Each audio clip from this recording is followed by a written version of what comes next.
Welcome to No Brainer MMA. Going to be going over UFC 284, the main event, Islam Makhachev versus Alexander Volkanovski. And I think we're just going to get right into it.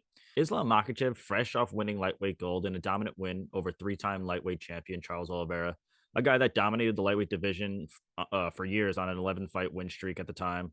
And Makhachev made it look easy, barely breaking a sweat out there. His game plan and fight style are no secret.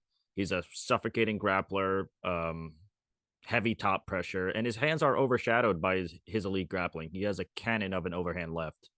This is going to be his first fight without Khabib in his corner, who recently stepped away from coaching and training and is a full time family man now. And I know Makachev keeps saying that it doesn't matter in business as usual, but it's crazy not to think that having your mentor and one of the most dominant lightweights in UFC history in your corner, not helping you train for your camp, giving you advice, I think it's going to make a difference for sure.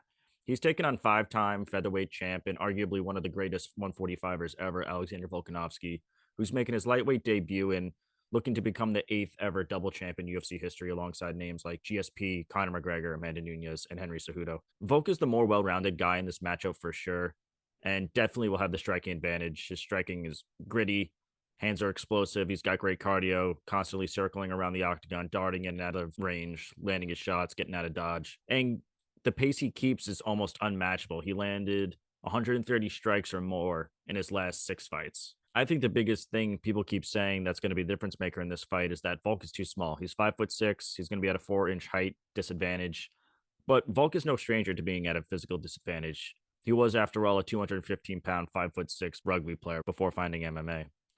And 12 out of his 13 wins in the UFC, he has been at a size disadvantage, with the only outlier being Chad Mendes. And Volk is a brick shithouse. He's short and stocky. I don't know if he can have a lower center of gravity. She's got this low center of gravity. You can't knock her over.